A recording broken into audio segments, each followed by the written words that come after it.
نحمده ونصلي على رسوله الكريم اما بعد فقد قال الله تبارك وتعالى كما ورد في سورة التوبة اعوذ بالله من الشيطان الرجيم بسم الله الرحمن الرحيم هو الذي ارسل رسوله بالهدى ودين الحق ليظهره على الدين كله ولو كره المشركون. وقال عز وجل كما ورد في نفس السورة براءة من الله ورسوله إلى الذين عاهدتم من المشركين فسيحوا في الأرض 4 أشهر واعلموا أنكم غير معجز الله وأن الله مخزي الكافرين. وأذان من الله ورسوله إلى الناس يوم الحج الأكبر أن الله بريء من المشركين ورسوله فإن تبتم فهو خير لكم وإن توليتم فاعلموا أنكم غير معجز الله وبشر الذين كفروا بعذاب أليم. إلا الذين عاهدتم من المشركين ثم لم ينقصوكم شيئا ولم يظاهروا عليكم أحدا فأتموا إليهم عهدهم إلى مدتهم إن الله يحب المتقين. فإذا انسلخ الأشهر الحرم فاقتلوا المشركين حيث وجدتموهم وخذوهم واحصروهم واقعدوا لهم كل مرصد فإن تابوا وأقاموا الصلاة وآتوا الزكاة فخلوا سبيلهم إن الله غفور رحيم. وإن أحد من المشركين استجارك فأجره حتى يسمع كلام الله ثم أبلغه مأمنه ذلك بأنهم قوم لا يعلمون. وقال عز وجل كما ورد في نفس السورة قاتلوا الذين لا يؤمنون بالله ولا باليوم الآخر ولا يحرمون ما حرم الله ورسوله ولا يدينون دين الحق من الذين أوتوا الكتاب حتى يعطوا الجزية عن يد وهم صاغرون. صدق الله العظيم. وعن معاذ بن جبل رضي الله تعالى عنه قال قال رسول الله صلى الله عليه وسلم انما امرت ان اقاتل الناس حتى يقيموا الصلاة ويؤتوا الزكاة ويشهدوا ان لا اله الا الله وحده لا شريك له وان محمدا عبده ورسوله فاذا فعلوا ذلك فقد اعتصموا وعصموا دماءهم واموالهم الا بحقها وحسابهم على الله عز وجل. وقال رسول الله صلى الله عليه وسلم والذي نفس محمد بيده ما شهب وجه ولا اغبرت قدم من عمل تبتغى إليه درجات الجنة بعد الصلاة المفروضة كجهاد في سبيل الله والله ولا ثقل ميزان عبد كتابة تنفق له في سبيل الله أو يحمل عليها في سبيل الله. رواہ احمد والبزار والنسائی وابن ماجہ والترمذی رحمہم اللہ. وقال ترمذی رحمہ اللہ ھذا حدیث حسن صحیح. رب اشرح لی صدری ویسر لی امری واحلل عقدۃ من لسانی یفقہوا قولی. اللہم ربنا الہمنا رشدنا واعذنا شرور انفسنا. اللہم ارنا الحق حقا وارزقنا اتباعہ وارنا الباطل باطلا وارزقنا اجتنابہ آمین یا رب العالمین. پچھلے پر ہماری گفتگو کا آغاز ہوا تھا. حضرت معاذ بن جبل سے ایک روایت جو ہے اس کا مطالعہ شروع کیا تھا. اس کا جو اہم ترین حصہ بعض اعتبارات سے ہے اس پر ہماری گفتگو کا صرف آغاز ہوا تھا. آج اس گفتگو کی تکمیل کر دی. لیکن اس حدیث کا پس منظر پھر دوبارہ تازہ کر لیجئے. ایک تو اس اعتبار سے کہ وہ حدیث بھی حدیث جبرائیل کی طرح نہایت جامع حدیث ہے، اور دوسرے اس اعتبار سے کہ جیسے حدیث جبرائیل کو پڑھتے ہوئے بھی کچھ دیر انسان اپنے آپ کو ایسے محسوس کرتا ہے کہ صحبت نبوی سے وہ فیضیاب ہو رہا ہے، ایسے ہی بلکہ اس سے کہیں زیادہ یہ کیفیت اس حدیث کو پڑھتے ہوئے ہوتی ہے. اس کا پس منظر جو بھی ہے وہ میں آپ کو صرف اس وقت جو ہے ترجمے کی شکل میں بیان کر دوں گا، دوبارہ پورا متن نہیں پڑھیں گے۔ حضرت معاذ رضی اللہ تعالی عنہ جو بڑے جلیل القدر صحابہ میں سے ہیں، انصار میں سے ہیں، ان کے بارے میں حضور کا یہ قول بھی میں آپ کو سنا چکا ہوں کہ عالمہم بالحلال والحرام معاذ بن جبل، میرے صحابہ میں حلال اور حرام کا سب سے زیادہ جاننے والا وہ معاذ بن جبل ہے رضی اللہ تعالی۔ وہ بیان کر رہے ہیں کہ تبوک کی طرف جب ہم سفر کرنے چل رہے تھے حضور کے ساتھ، اور آپ کو علم میں ہونا چاہیے کہ اس وقت حضور کے ساتھ 30,000 کا لشکر تھا، تو صورتحال یہ ہوتی تھی کہ رات بھر سفر کرتے تھے۔ پھر جیسے ہی صبح ہوئی، وہ واقعہ بیان کر رہے ہیں، تو فجر کا وقت ہوا، حضور نے ہمیں نماز فجر پڑھائی اور پھر لوگ سوار ہو گئے، اس لیے کہ جب تک ذرا دھوپ کی تمازت نہ ہو اس وقت تک جتنا اور سفر قطع ہو جائے اچھا۔ لیکن رات بھر جو جاگتے رہے تھے تو اس کا نتیجہ یہ تھا کہ اس وقت اکثر لوگ کیا سب کے سب لوگ اونگھ رہے تھے۔ نتیجہ یہ ہوا کہ سواریوں کو آزادی مل گئی، کنٹرول نہیں کر رہا جو اس کے اوپر سوار ہے، تو وہ کچھ چلتی بھی تھی، کچھ چر بھی لیتی تھی آس پاس کے کیکر کے درختوں سے، کچھ ناشتہ میں نے کہا تھا ناشتہ بھی کرتی جا رہی ہیں اونٹنیاں اور اونٹ، اور پھر آگے بڑھ بھی رہے ہیں، تو لشکر جو ہے پھیلا ہوا ہے پورے جواد الطریق۔ حضرت معاذ نے ایک طے کر لیا تھا کہ وہ اپنے آپ کو حضور کے ساتھ باندھے رکھیں گے، تو حضور کی اونٹنی بھی اسی طرح چل رہی تھی، رکتی بھی تھی، ادھر ادھر منہ مارتی بھی تھی اور پھر آگے چلتی بھی تھی، اور حضرت معاذ نے اپنی اونٹنی کو پورے طرح بیدار ہوشیار حالت کے اندر اسی ساتھ لگائے رکھا کہ اچانک حضرت معاذ کی اونٹنی کو ٹھوکر لگی۔ اس پر حضرت معاذ نے وہ لگام کھینچی اس کی تو اس سے بدک گئی۔ اب جب وہ بدک گئی تو قریب ہی حضور کی اونٹنی تھی وہ بھی بدک گئی۔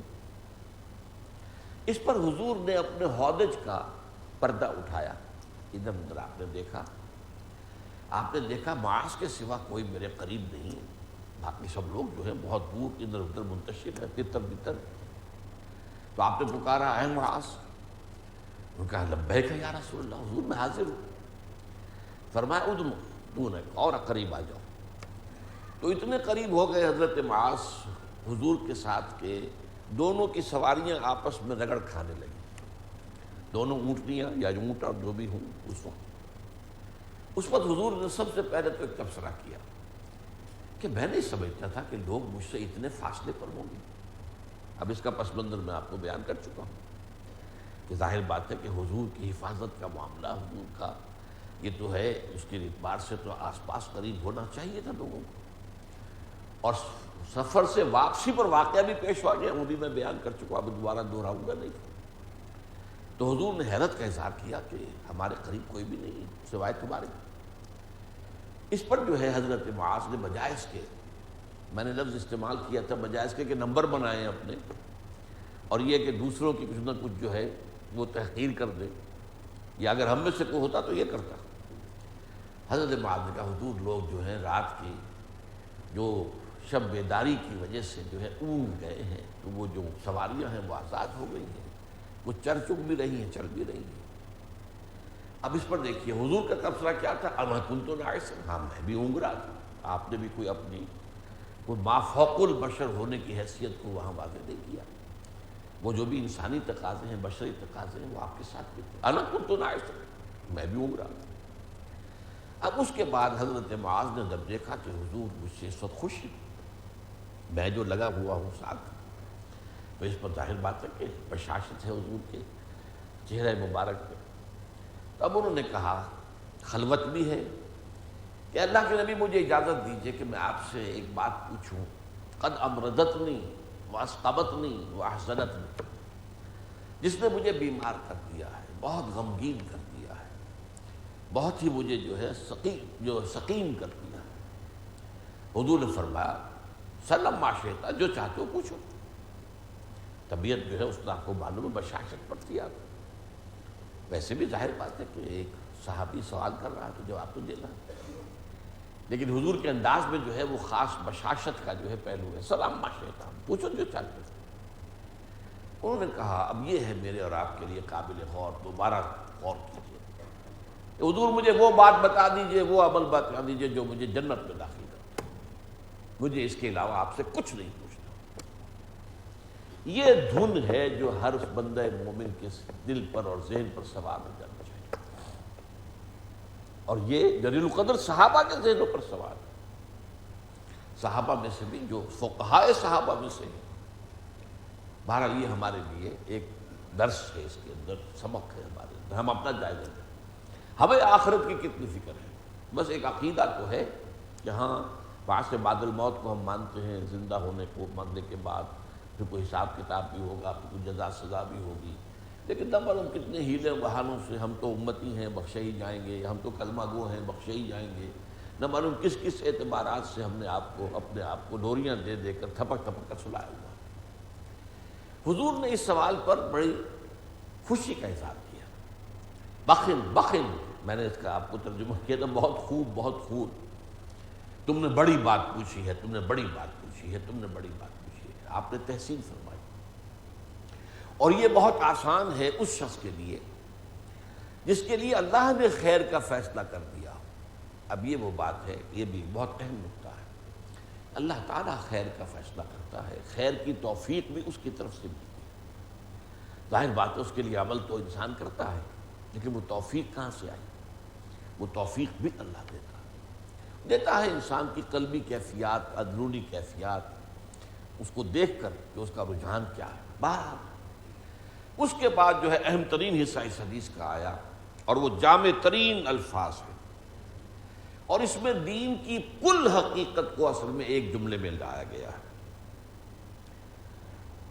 تؤمنوا باللہ والیوم الآخر، تم ایمان رکھو اللہ پر اور یوم آخر پر، وتقیموا الصلاۃ وتقیموا الصلاۃ، اور نماز قائم کرو، وتعبدوا اللہ وحدہ لا شریک لہ، اور اللہ کی بندگی اور پرستش کرو اس کیفیت میں کہ لا تشرکوا بہ شیئا، کہ اس کے ساتھ کسی کو شریک نہ ٹھہراؤ، حتی تموتا، اسی حال میں رہو، حتی تموتا وانت علی ذالک، تم اسی حال میں رہو موت تک۔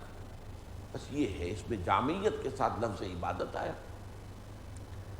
عبدیت، اطاعت کاملہ اللہ کی، اور اللہ کی محبت ہر شے سے بڑھ کر، اور یہ اطاعت کاملہ یہ ہمہ وقت، ہمہ تن، ہمہ وجود، اور شرک سے بالکل پاک، اور شرک بھی شرک فی الذات، شرک فی الصفات، شرک فی الحقوق، شرک جلی، شرک خفی، شرک فی العقیدہ، شرک فی العمل۔ اب یہ ساری باتیں یہاں تفصیل سے بیان کرنے کی نہیں ہیں، لیکن یہ جامع ترین الفاظ ہیں۔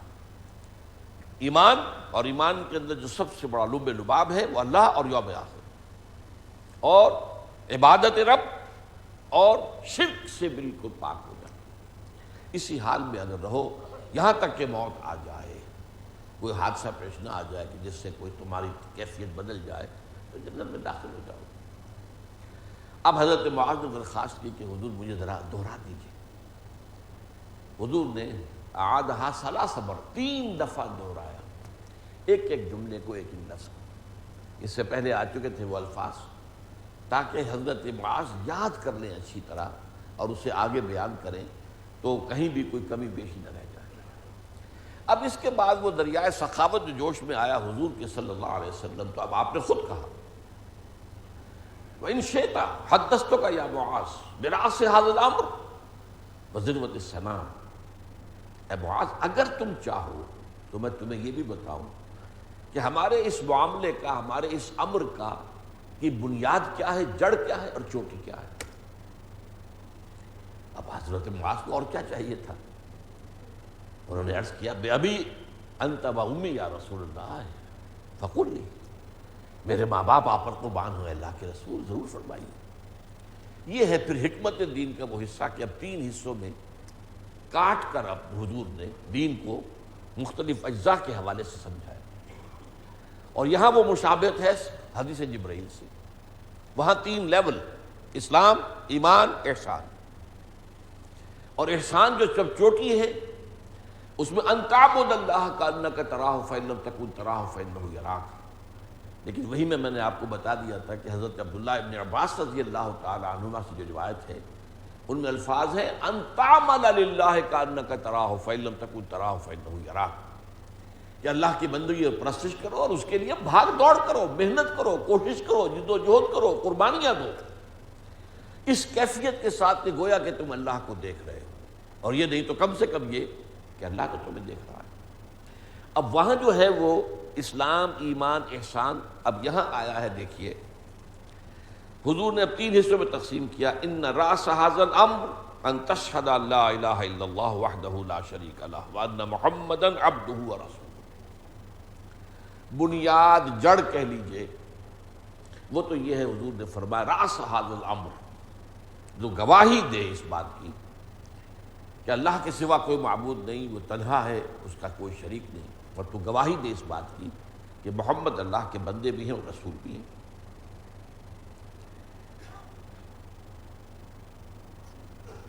وَأَنَّ قَوَامَ هَذَا الْأَمْرِ، اور اس کا جو تنا ہے، قوام، اب یہاں اصل میں مثال جو دی جا رہی ہے وہ ایک درخت سے بہت مماثلت رکھنے والی۔ درخت کی ایک جڑ ہے، اس جڑ سے وہ خوراک حاصل کرتا ہے، زمین سے پانی بھی جذب کرتا ہے اور خوراک بھی جذب کرتا ہے، پھر تنا ہے جس پر وہ کھڑا ہوا ہے، پھر شاخیں ہیں، برگ و بار جو ہوتا ہے، پتے جو ہے تنے کو تو نہیں لگتے، شاخوں کو لگتے، پھول والا اگر پودا ہے تو شاخوں پر پھول لگے گا، پھل کا درخت ہے تو شاخوں میں پھل لگے گا، وہ چوٹی ہے۔ تو فرمایا ان راس ھذا الامر ان تشهد ان لا الہ الا اللہ وحدہ لا شریک لہ وان محمدا عبدہ ورسولہ وان قوام ھذا الامر اقام الصلاۃ وایتاء الزکوٰۃ، نماز کو قائم کرنا اور زکوٰۃ ادا کرنا۔ اب ان دونوں کو یہاں پر لیا ہے۔ اور تیسری بات، وَأَنَّ ذِرْوَةَ السَّنَامِ مِنْهُ الْجِهَادُ فِي سَبِيلِ اللَّهِ، اور چوٹی جو ہے وہ الجہاد ہے، جد و جہد، محنت، کشمکش، کشاکش، ایثار، قربانی اللہ کے راستے۔ اللہ کا راستہ کیا ہے؟ سب سے پہلے تو اپنے نفس کے خلاف جہاد کرو تاکہ اس سے اللہ کا بندہ بنو، اور عبادت جو ہے اس کے بغیر ہو نہیں سکتی۔ نفس جب تک کہ آپ کے قابو میں نہ ہو، اور پھر پورے معاشرے کو، پورے ملک کو، پوری ریاست کو اللہ کے حکم کے تابع لانے کے لیے جد و جہد کرو، محنتیں کرو، کوششیں کرو، جد کرو، یہ چوٹی ہے۔ تو یہ گویا کہ 3 حصوں میں اس طریقے سے دین کی حقیقت کو تقسیم کر کے حضور نے مزید بات کی۔ اب آیا مسئلہ جو آج کا ہمارا اصل موضوع، جہاد کی بھی بہت سی منزلیں ہیں۔ میرا اس پر کتاب بھی ہے، جہاد فی سبیل اللہ کی حقیقت پر میں نے 9 منزلیں شمار کی ہیں، 3x3۔ خود مسلمان بننے کے لیے اور اللہ کی بندگی کے لیے 3 جہاد، نفس کے خلاف جہاد، شیطان کے خلاف جہاد، اور بگڑے ہوئے معاشرے کے ساتھ کشاکش۔ پھر غلط نظریات، غلط عقائد، غلط تصورات، غلط فلسفوں کے خلاف جہاد۔ یہ جہاد جو ہے نظری جہاد ہے، اور یہ جہاد کے بھی 3 درجے ہیں۔ ایک ہے جو اوپر ہائیسٹ لیول ہے معاشرے کا، جو ایلیٹ ہے معاشرے کی، انٹیلیجنس یا انٹلیکچوئل مائنورٹی۔ دوسرے ہے عوام الناس، اور تیسرے ہے جدال اور مناظرہ ان لوگوں سے جو لوگوں کو گمراہ کرنے کے لیے کمر کسے ہوئے، جنہیں تنخواہیں ملتی، عیسائی مشنریز لگے ہوئے ہیں، قادیانی مشنریز لگے ہوئے ہیں، بہائی مشنریز لگے ہوئے ہیں، اور جو معلوم کون لگا ہوا ہے۔ تو 3 جہاد کرو، اور اس کے بعد نظام کو بدلنے کا جہاد۔ اب اس کی تفصیل میں میں نہیں جا سکتا، اس میں یہ ہے کہ پیسیو ریزسٹنس بھی ہے، ایکٹیو ریزسٹنس بھی ہے، اور پھر مسلح تصادم، جان دینا بھی۔ یہ جو آخری منزل ہے، 9ویں منزل، یہ ہے قتال فی سبیل اللہ۔ قتال فی سبیل اللہ کی بھی بہت سی صورتیں ہیں کہ جو ہوئی ہیں اور ہو سکتی ہیں، لیکن اس لیے خاص صورت کا ذکر اس حدیث میں آ رہا ہے، 2 مشکلات قرآن میں سے، جیسا کہ میں نے عرض کیا۔ اسی کے الفاظ کیا ہیں؟ انما امرت ان اقاتل الناس حتى يقيموا الصلاة ويؤتوا الزكاة ويشهدوا ان لا اله الا الله وحده لا شريك له وان محمدا عبده ورسوله فاذا فعلوا ذلك فقد اعتصموا وعصموا من دماءهم واموالهم۔ مجھے حکم ہوا کہ جنگ جاری رکھو لوگوں کے خلاف، یہاں تک کہ وہ نماز قائم کریں، زکوٰۃ ادا کریں، اور گواہی دیں کہ اللہ کے سوا کوئی معبود نہیں، وہ اکیلا ہے، تنہا ہے، جس کو شریک نہیں، اور یہ کہ محمد اللہ کے رسول ہے۔ جب وہ یہ کر لیں گے تو تو انہوں نے اپنے آپ کو بچا لیا، اپنی جانیں اور اپنے مال کو محفوظ کر لیے، الا یہ کہ حق شریعت کے تحت کہیں ان کے اوپر کوئی جو ہے فنزل لگے یا کوئی تعصیب جو ہے متاثر کی جائے۔ اب اس حدیث کے الفاظ سے معلوم ہوتا ہے کہ یہ تو گویا کہ تلوار کے زور سے جو ہے لوگوں کو مسلمان بنایا گیا ہے، یہ حقیقت کے خلاف، یہ ایک ایکسیپشنل صورتحال ہے۔ اور اسی سے میں نے عرض کیا تھا کہ سورہ توبہ کی 6 آیات جو پہلی ہیں وہ بھی مشکلات القرآن کی ہیں۔ میں نے دیکھا ہے جدید مفسرین میں سے اکثر نے ٹھوک دیکھا ہے، ان کو سمجھاتے ہیں اور اسی کی وجہ سے مغالطے پیدا ہوتے ہیں۔ ان 6 آیتوں کا پس منظر کیا ہے؟ میں نے اسی آیت بھی پڑھی۔ دیکھیے، ایک تو آیت سب سے پہلے میں نے وہ پڑھی جو سورہ توبہ میں بھی ہے، سورہ صف میں بھی ہے، اور جس کا ایک بڑا حصہ جو ہے وہ سورہ فتح میں بھی ہے۔ وہ جو ہے حضور کا مقصد بعثت بالعموم، هو الذی ارسل رسولہ بالہدی ودین الحق لیظہرہ علی الدین کلہ ولو کرہ المشرکون۔ وہی اللہ جس نے بھیجا ہے اپنے رسول کو صلی اللہ علیہ وسلم الہدی، قرآن مجید اور دین حق دے کر، تاکہ غالب کرے اس دین کو کل کے کل نظام پر، چاہے یہ مشرکوں کو کتنا ہی ناگوار۔ یہ ہے آپ کا مقصد بعثت۔ اب اس کے ضمن میں یہ جان لیجیے کہ 2 طبقات کے ساتھ معاملہ بالآخر جا کر مختلف ہوا ہے۔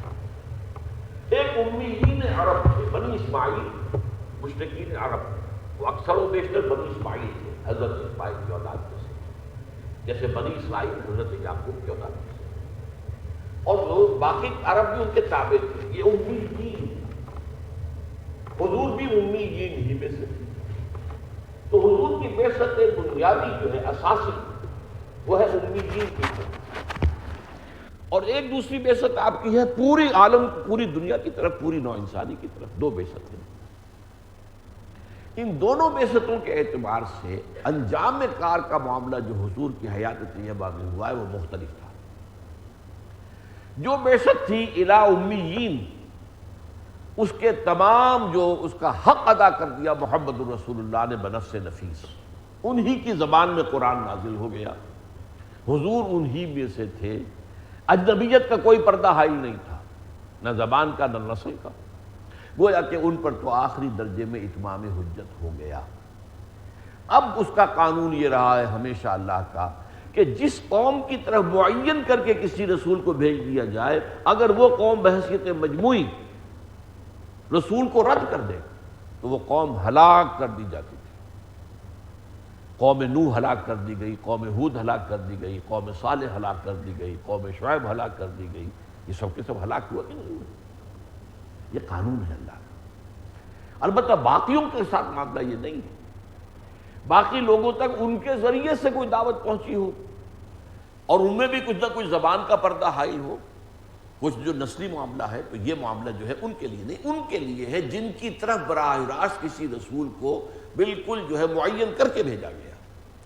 تو امیین کے لیے یوں سمجھیے کہ اہل مکہ خاص طور پر، جو کہ ان کے سب سے بڑے جو سردار کہہ لیجئے سردھرے تھے، ان کے بارے میں اللہ تعالیٰ کا فیصلہ، جب کہ انہوں نے حضور کو اپنے ہاتھ سے نکلنے پر مجبور کر دیا صلی اللہ علیہ وسلم، اور حضور کو قتل کرنے کا فیصلہ کر لیا دارالندوہ میں، اب اس کے بعد گویا کہ اس سزا کے مستحق ہو چکے تھے۔ یہاں یہ نہیں ہوا کہ اللہ تعالیٰ آسمان سے پتھر برساتا قریش کے اوپر، وہ تو خانہ کعبہ تھا وہاں، یہ تو حرم تھا، یا کوئی اور اس طرح کا عمومی جو ہے وہ عذاب بھیج کر قوم کو ہلاک کر دیا جاتا، اس لیے کہ معلوم تھا کہ ان میں کچھ لوگ ضعیف الایمان بھی ہیں، اور کچھ ویسے ضعیف لوگ ہیں جو ایمان تو لائے ہوئے ہیں لیکن وہ ہجرت نہیں کر سکتے، بوڑھے ہیں، بچے ہیں، عورتیں ہیں، جن کے پاس نہ کوئی سفر کا کوئی جو ہے وہ زاد راہ موجود ہے، نہ راستہ انہیں معلوم ہے۔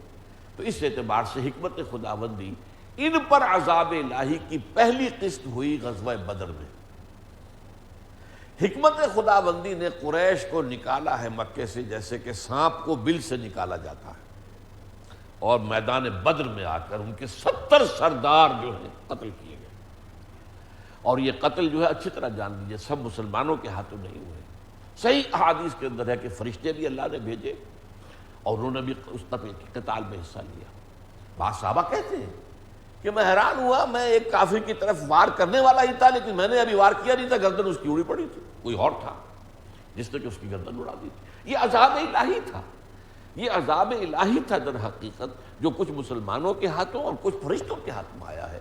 اور اس میں پہلی قسط وہ تھی جو غزوہ بدر میں جو ہے قریش کو دے دی گئی، اور آخری قسط وہ ہے کہ جو غزوہ تبوک سے واپسی کے بعد سن 9 ہجری میں یہ وہ 6 آیتیں نازل ہوئیں، سورہ توبہ کی ابتدائی 6 آیتیں، جن میں اعلان کر دیا گیا کہ اب جب کہ جزیرہ نما عرب پر اتمام حجت ہو چکا ہے تکمیلی درجے میں، لہذا اب ان مشرکین کے لیے کوئی رعایت نہیں ہے۔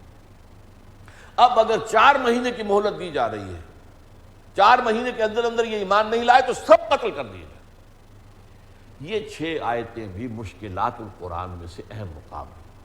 میں نے 6 کی 6 آیتیں پڑھی اور اس کو صرف ترجمہ کر سکوں گا، لیکن آپ کو اندازہ ہو جائے گا، اس کا بھی اندازہ ہو جائے گا جو حدیث ہم پڑھ رہے ہیں اس کا جو ہے در حقیقت ان آیات کے ساتھ تعلق کیا ہے، کہ جیسے ایک سکے کے 2 رخ ہوتے ہیں، یہ دونوں در حقیقت ایک ہی حقیقت کے 2 رخ ہیں، ایک سکے کے 2 رخ، ایک تصویر کے 2 رخ۔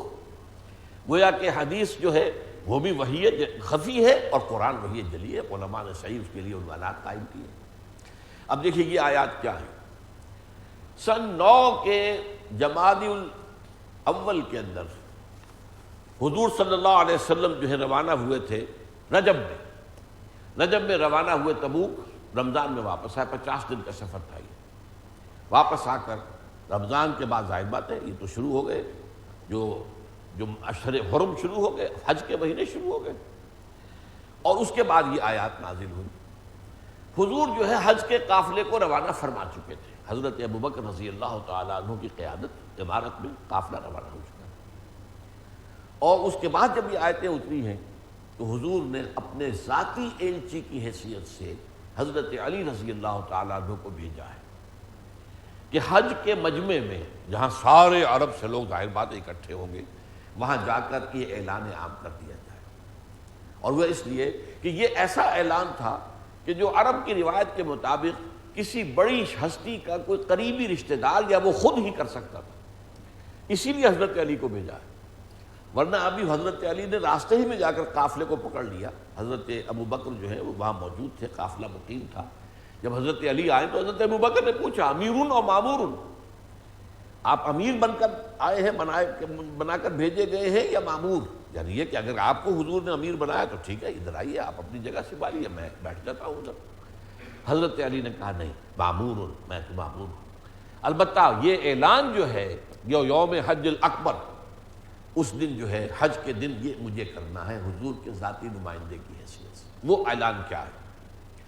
براۃ من اللہ ورسولہ الی الذین عاہدتم من المشرکین۔ اے مسلمانوں، اللہ کی طرف سے اور اس کے رسول کی طرف سے اعلان برات ہے مشرکین سے جن سے تم نے معاہدے کر رکھے ہیں۔ فسیحوا فی الارض 4 اشہر واعلموا، تو اب ان مشرکین سے کہا جا رہا گھوم پھر لو زمین کے اندر 4 مہینے۔ واعلموا انکم غیر مخزی اللہ، معجز اللہ، جان لو تم اللہ کو عاجز نہیں کر سکتے۔ وان اللہ مخزی الکافرین، اللہ تعالیٰ ان کافروں کو رسوا کر کے رہے گا۔ وَأَذَانٌ مِّنَ اللَّهِ وَرَسُولِهِ إِلَى النَّاسِ يَوْمَ الْحَجِّ الْأَكْبَرِ أَنَّ اللَّهَ بَرِيءٌ مِّنَ الْمُشْرِكِينَ وَرَسُولُهُ، اور اعلان عام ہے اللہ کی طرف سے اور اس کے رسول کی طرف سے یوم حج اکبر۔ حج اکبر اصل میں لوگوں نے سمجھ لیا جو جمعے کے روز ہو حج و حج، یہ نہیں، حج اکبر حج ہی کو کہتے ہیں، اور حج اصغر کہتے تھے عمرے کو۔ تو حج کے دن چنانچہ 10ویں تاریخ کو حضرت علی نے مجمع عام کے اندر جو ہے 10 ذی الحج میں یہ اعلان پڑھ کے سنا دیا، یہ اعلان عام، اذان، اللہ بری ہے اور اللہ کا رسول بھی بری ہے۔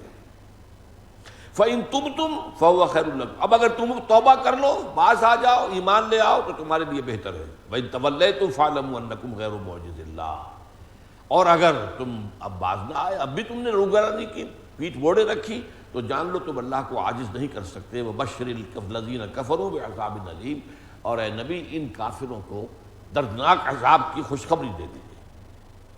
إِلَّا الَّذِينَ عَاهَدتُّم مِّنَ الْمُشْرِكِينَ، ہاں اس میں استثناء کیا گیا ہے، تم نے جن مشرکین سے معاہدے کر رکھے ہیں، ثُمَّ لَمْ يَنْقُصُوكُمْ شَيْئًا وَلَمْ يُظَاهِرُوا عَلَيْكُمْ أَحَدًا، پھر اگر انہوں نے اپنے معاہدے کے اندر کوئی کمی نہیں کی اور نہ ہی تمہارے خلاف کسی اور کی مدد کی ہے،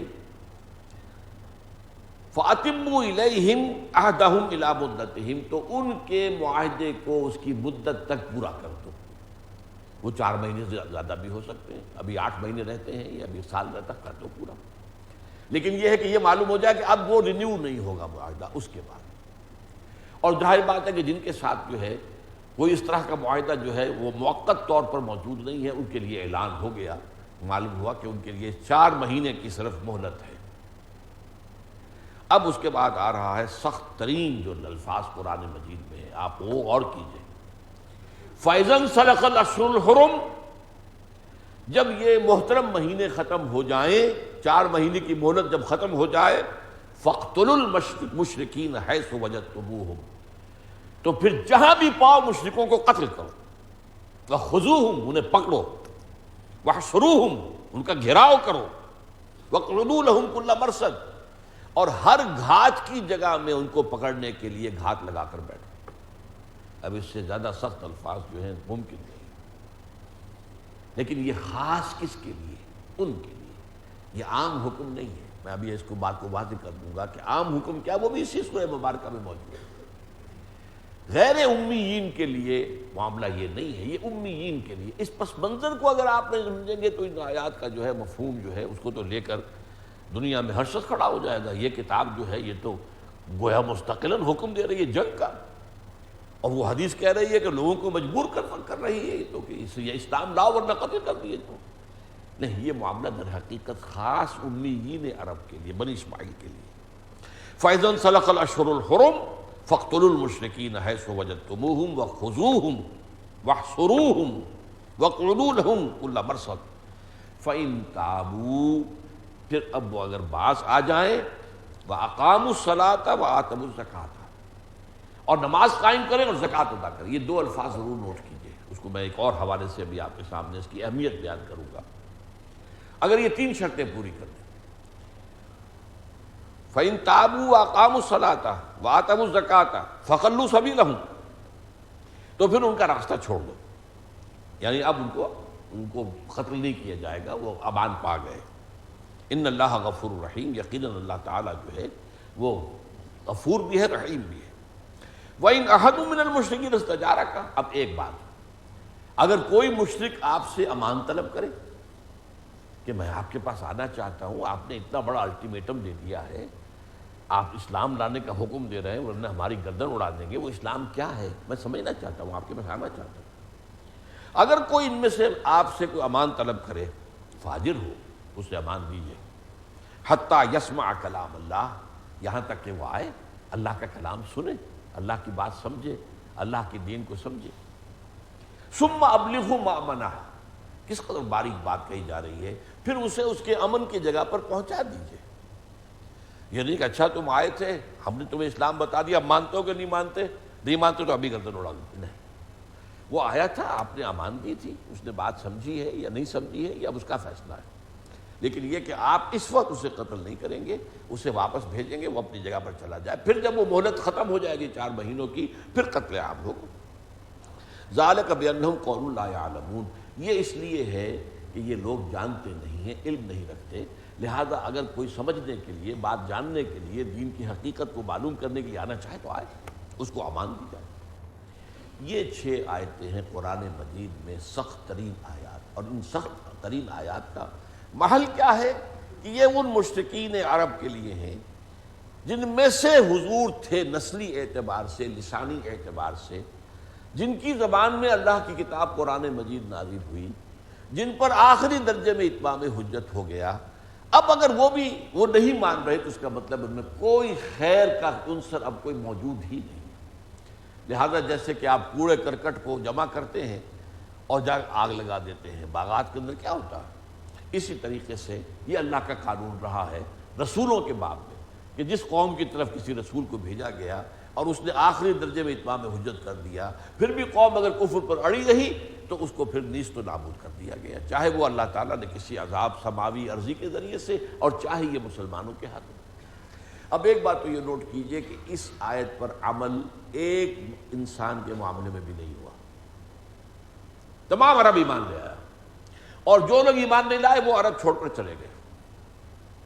انہی میں سے ایک کا واقعہ بڑا عجیب ہے، اکرمہ ابن ابی جہل، ابو جہل کا بیٹا، تو پتا پر پوت پتی پر گھوڑا جو ہے وہ بھی بڑا اکڑ فوا تھا جیسے کہ ابو جہل۔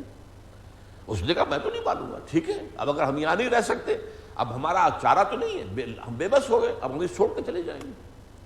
تو کبھی مسلمان گئے تھے حبشہ ہجرت کرتے ہوئے، اب یہ جا رہا ہے ہجرت کر رہا ہے، لیکن راستے میں یہی جو بحیرہ قلزم ہے اس میں وہ کشتی تھی، جو جہاز تھا جو بھی تھا، وہ طوفان آیا، ڈوبنے لگی، سب مشرکین سوار تھے، سب نے پکارا اے اللہ اے اللہ اے اللہ۔ اب اس نے سوچا کہ یہ ہماری فطرت میں تو اللہ ہی اللہ ہے، اس بڑے برے وقت میں تو ہم نے صرف اللہ کو پکارا، نہ ہمیں لات یاد آئی، نہ عزا یاد آئی، نہ منات یاد آئی، نہ ہبل یاد آیا، کسی کو ہم نے پکارا ہی نہیں۔ تو معلوم ہوا کہ ہماری فطرت میں، ہمارے دلوں میں تو صرف اللہ ہے، تو اسی کی دعوت تو دے رہا ہے وہ اللہ کا بندہ، اس سے بھاگ کر کاہے کو جانا؟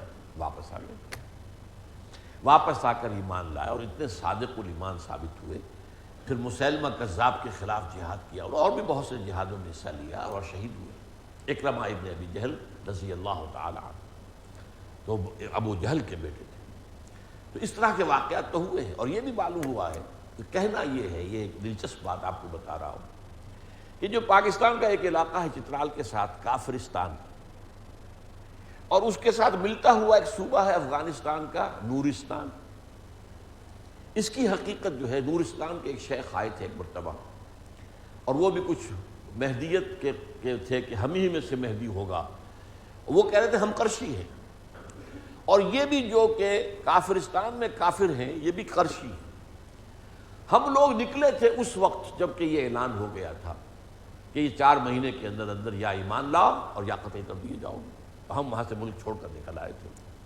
اب جیسے جیسے اس کے بعد اسلامی جو ہے فتوحات کا دائرہ بڑھتا گیا، اب مسلمانوں نے فتح کیا ایران کو، یہ بھاگتے جا رہے ہیں، پیچھے پیچھے اسلامی فتوحات آ رہی ہیں، آگے آگے بھاگتے بھاگتے، اور یہ جو ہے ان پہاڑوں میں پہنچ گئے اور یہاں آ کر پناہ گزین ہو گئے۔ اس کے بعد جب وہ تقسیم ہوئی ہے اور موجودہ افغانستان کی بنیاد پڑی ہے، تو پھر یہ حصہ 2 حصوں میں تقسیم ہو گیا، ایک حصہ جو ہے وہ افغانستان میں آ گیا، ایک حصہ جو ہے وہ ہندوستان میں رہ گیا، جو کہ اب پاکستان میں ہے۔ ظاہر بات ہے کہ انگریزوں نے تو ان سے کچھ کہا نہیں، وہ کافرستان کفر کے اوپر اپنے جو ہے برقرار ہیں، لیکن امیر دوست محمد خان والی کابل نے ان کو اعلان کر دیا، الٹیمیٹم دے دیا کہ ایمان لاؤ ورنہ تم قتل کر دیے جاؤ گے۔ یہ ایمان لے آئے۔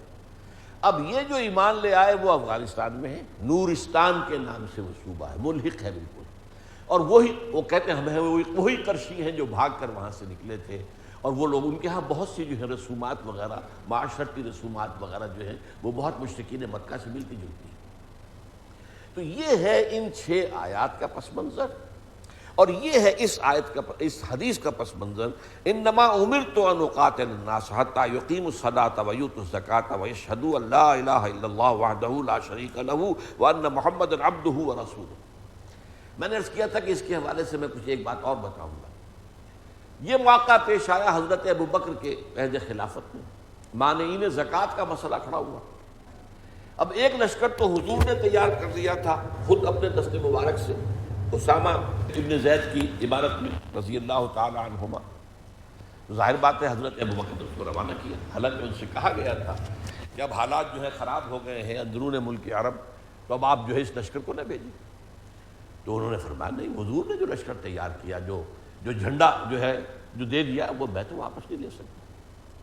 نمبر 2 جو ہے وہ جو جھوٹے نبی کھڑے ہو گئے ان کے خلاف جہاد قتال، وہ تو کرنا ہی تھا، وہ تو مرتد ہو گئے، مرتدین کے خلاف، اور وہ بڑے پیمانے پر فتنہ تھا۔